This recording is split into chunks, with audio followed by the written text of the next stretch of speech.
80% des pertes que tu fais en trading viennent de ces 5 erreurs. Si tu supprimes ces 5 erreurs avant de prendre un trade, c'est 80% des erreurs que tu vas supprimer. Imagine un peu la valeur que ça a pour ton trading. Il suffit de reprendre ton journal de trading, c'est simple. Tu vas voir tout de suite ce que tu as gagné. Tu regardes ton journal de trading, tu enlèves 80% des erreurs que tu fais et tu regardes concrètement, factuellement, au niveau chiffre, qu'est-ce que ça donne ton PNL si tu supprimes ces 80% des erreurs? Eh bien, c'est ça que je vais te donner dans cette vidéo. Alors, regarde jusqu'au bout, écoute bien, prends des notes et tu verras que ton trading ne sera plus jamais comme il était auparavant. Bonjour, je m'appelle Frédéric Langourieux, je suis le coach mental des traders. Et aujourd'hui, je vais vous donner quelque chose qui a une grande valeur. 99% des gens échouent sur ces points-là. Je dis 99% parce que on ne peut pas dire 100%, mais quasiment 100% des gens échouent sur ces différents points. Allez, on va passer dans le concret, on va passer dans les choses, tu vas voir, qui sont on ne peut plus parlantes. Premier élément, tout de suite, et c'est peut-être ce qui pose le plus de problèmes d'ailleurs à beaucoup de personnes en ce moment. Ce que je vois, c'est que beaucoup de personnes me disent « j'ai une méthode, mais je ne la suis pas ». Or, la première chose qui doit se passer, c'est quand tu prends un trade, tu dois être dans ta méthode. Si tu n'es pas dans ta méthode, ça veut dire que c'est un trade d'impulsion. C'est un trade qui est basé sur l'émotion, qui est un trade qui est basé sur la cupidité, peut-être sur le FOMO. Mais dans tous les cas, c'est un trade qui, même s'il est gagnant, est une erreur. Pourquoi? Parce que sur le long terme, statistiquement, ce sont des trades qui vont te faire perdre de l'argent. Donc, si tu veux gagner de l'argent de manière régulière et sur le long terme, eh bien la première chose à avoir, c'est déjà une méthode et la deuxième chose, c'est la suivre. Donc, tout trade hors méthode est une erreur. Tout trade doit être conforme à ta méthode.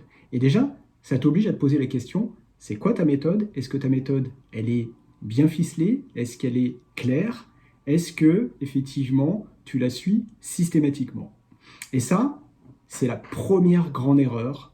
Si tu fais des trades hors méthode, tu ne pourras pas devenir un trader rentable et performant sur le long terme. Si par contre, tu as une méthode, que tu suis bien cette méthode, alors oui, c'est possible. Ça ne veut pas dire que, évidemment, tu vas gagner systématiquement, mais que, en suivant la méthode, sur le long terme et statistiquement, tu vas gagner. Ok? Donc, c'est déjà la première erreur à éviter. La deuxième erreur que je vois, qui est encore peut-être plus courante, surtout pour ceux qui font du scalping, qui font du trading à court terme, c'est de trader dans l'émotion. Si tu trades dans l'émotion, quelle que soit cette émotion, que ça soit lié à la frustration d'une perte, que ça soit lié à la colère, que ça soit lié à l'impatience, que ça soit lié tout simplement à la cupidité, dès que tu es dans l'émotion, évidemment, tu vas faire des erreurs. Et tout trade pris dans l'émotion, je dirais, est par défaut une erreur. Qu'il soit gagnant, qu'il soit perdant, peu importe. C'est une erreur. Pourquoi? Parce que sur le long terme, quand tu traites dans l'émotionnel, statistiquement, là aussi, tu seras perdant.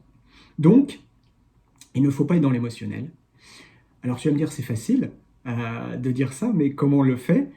Si tu as envie, effectivement, de t'améliorer sur ce point-là, d'être moins émotionnel, de savoir mieux gérer tes émotions, je mets un lien dessous cette vidéo où tu verras des solutions pour ça. Mais je continue, effectivement, la vidéo parce que c'est que le deuxième point. Il ne faut pas être dans l'émotion, quelle que soit l'émotion. Et même les émotions positives, c'est aussi quelque chose qui va te faire des erreurs. Parce que tu as certainement, comme beaucoup, passé des trades sous le coup de l'euphorie, sous le coup d'un excès de confiance suite à des gains. Et là aussi, c'est une erreur. Ça ne change rien. C'est autant une erreur que le FOMO ou l'impatience ou quelles que soient les autres émotions. Okay? Donc, la deuxième chose, c'est que ne jamais passer un trade quand on est dans l'émotion. Et si tu as l'habitude de faire ça, eh bien, ce n'est pas surprenant, évidemment, que tu ne sois pas gagnant. Le troisième point, c'est une notion de timing. C'est vrai que définir le sens du marché, c'est bien, mais souvent, c'est de définir aussi à quel moment on va rentrer. Et souvent, ce moment, on va rentrer, est souvent lié, justement là aussi, aux émotions, à la peur, à l'impatience, à la cupidité, au FOMO. Le moment tout simplement où on rentre en position ne doit pas être lié évidemment à l'émotion et doit être effectivement quelque chose qui est clairement défini. Qu'est-ce qui va nous faire rentrer? Est-ce qu'il doit y avoir quelque chose en particulier? Là, c'est une notion de méthode, c'est-à-dire que est-ce qu'on attend une bougie de telle façon, arriver à un niveau où effectivement telle figure ou tel indicateur? En tout cas, il faut être clair sur ce qui doit se passer pour qu'on puisse rentrer. Et là, souvent, je vois aussi des gens qui ne sont pas clairs là-dessus et qui n'ont pas le bon timing, qui ont parfois le bon sens, mais n'ont pas le bon timing et qui vont perdre à cause de ça. Donc, la notion de timing est extrêmement importante. Et cette notion de timing, à la fois, c'est une notion de méthode, mais c'est aussi une notion de ressenti du marché. À quel moment on ressent, entre guillemets, le marché, à quel moment il s'oriente différemment, à quel moment on sent que ça absorbe et que ça s'arrête, ou que ça absorbe et que ça va repartir. Et tout ça, c'est à la fois une notion de méthode, déjà d'une part, mais aussi, deuxièmement, une question aussi un petit peu de feeling aussi. Donc, le timing est extrêmement important, et si vous avez des problèmes de timing, eh bien, il va falloir creuser effectivement ces deux points. Est-ce que vous êtes au clair sur votre méthode? Est-ce que votre méthode est précise là-dessus? Est-ce que effectivement vous avez un problème effectivement de timing vous et de synchro avec le marché? Donc ça, c'est extrêmement important parce que le timing, ça peut vous faire perdre le trade alors que l'idée était bonne et que le trade aurait été bon si vous étiez bien rentré. Le quatrième point, c'est la notion de risque. Je vois souvent des traders faire des erreurs parce qu'ils ne prennent pas bien en compte le risque. C'est-à-dire qu'ils voient un mouvement ou ils voient une configuration et se disent « je rentre » et oublient souvent quel risque ils prennent. Si tu n'es pas au clair sur le risque que tu peux prendre, sur le risque que tu acceptes de prendre, et sur le fait que chaque fois que tu prends un trade, tu prends le risque de perdre, alors quelque part, tu n'es pas aligné totalement avec ce que tu fais. C'est ce qui va créer de l'émotion, c'est ce qui va créer une disharmonie, c'est ce qui va créer des erreurs. Donc, avant de prendre un trade, il faut que tu sois au clair sur cette notion de risque et il faut que tu sois OK sur le fait de prendre ce risque. Ça, c'est le quatrième. On va voir ensuite, rassurez-vous, des éléments concrets pour justement avoir des solutions sur ces différentes solutions. Donc, restez bien jusqu'à la fin pour avoir toutes ces solutions et surtout avoir concrètement quelque chose, c'est-à-dire un plan d'action qui va vous permettre justement de sortir de toutes ces erreurs. Maintenant, la cinquième. La cinquième qui est quelque chose de très particulier qui va vous surprendre, c'est que ce cinquième élément, souvent, les gens ne tiennent pas compte de ça et c'est pour moi une erreur fondamentale. Tous les traders que je connais qui gagnent de l'argent régulièrement tiennent compte de cet élément, mais souvent on parle très peu. Ils en parlent très peu quand ils font des formations, très peu quand ils communiquent sur leur manière de trader, et pourtant j'ai remarqué que c'est un élément extrêmement important, beaucoup plus important qu'on imagine. Ce cinquième élément, c'est tout simplement le ressenti, mais cette fois au niveau plutôt intuition, pas émotion. C'est deux choses bien différentes. Et je pourrais rentrer dans le détail de tout ça, évidemment, entre émotion et intuition. D'ailleurs, si vous avez des questions là-dessus, n'hésitez pas à les poser en dessous. Mais l'intuition, c'est plutôt un ressenti sur est-ce que je sens que cette position, ce trade, ce risque que je prends, est-ce que je me sens effectivement tout simplement confiant, mais est-ce que je le ressens bien, entre guillemets? C'est-à-dire qu'il y a des fois, on prend un trade, on le sent. On sent effectivement que vraiment ce truc-là, ça va le faire. Et puis il y a des fois, on sent qu'on est plus mitigé. On est beaucoup moins sûr de soi. On a un sentiment qui est pas terrible en fait. Et souvent, on ne parle pas de ça, beaucoup de traders ne parlent pas de ça, et pourtant, je pense que c'est extrêmement important de savoir s'écouter là-dessus. Et en même temps, il faut être bien capable de distinguer entre, justement, ce que j'appelle une intuition, c'est-à-dire ce ressenti subtil, où je le sens ou je ne le sens pas, ou effectivement une émotion qui est autre chose, qui peut être liée à la peur, ou plutôt à la confiance. Non, le ressenti, c'est j'ai le sentiment que ça va le faire, ou j'ai un doute, je le sens pas trop. Souvent, ce que je conseille par rapport à ça, c'est que si on a un trade qui correspond à tout, mais que on n'a pas un bon sentiment par rapport à ça, eh bien, il vaut mieux s'abstenir.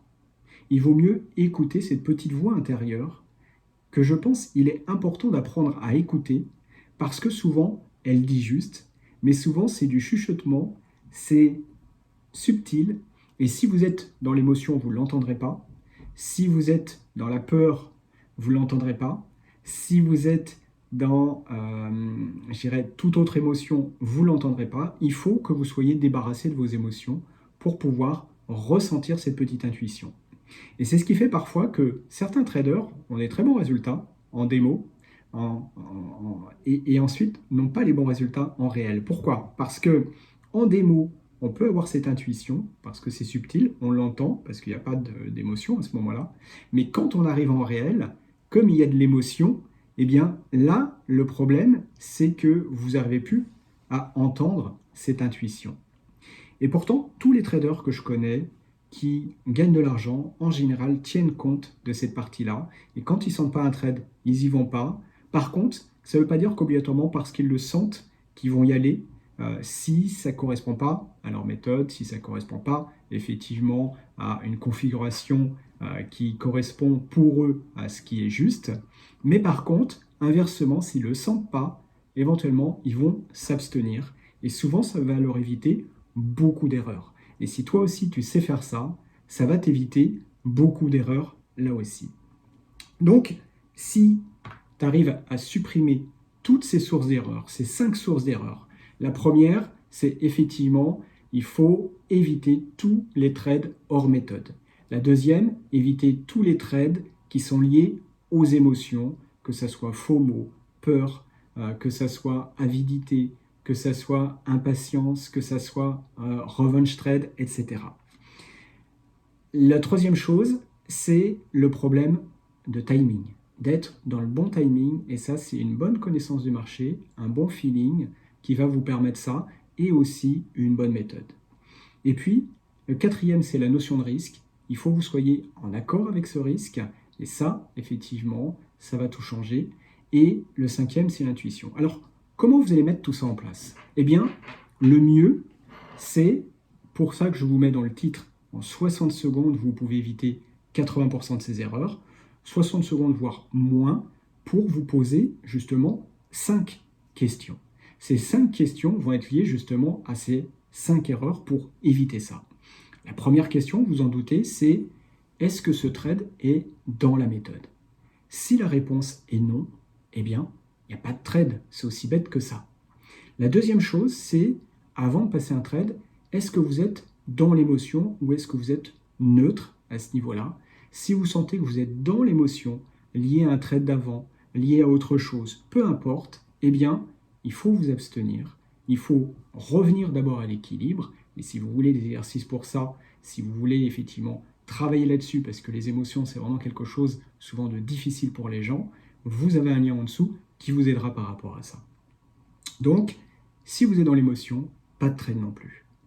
Donc, la question, c'est est-ce que je suis dans l'émotion et d'être suffisamment à l'écoute de soi pour effectivement le ressentir. La troisième chose, c'est est-ce que c'est maintenant le bon timing?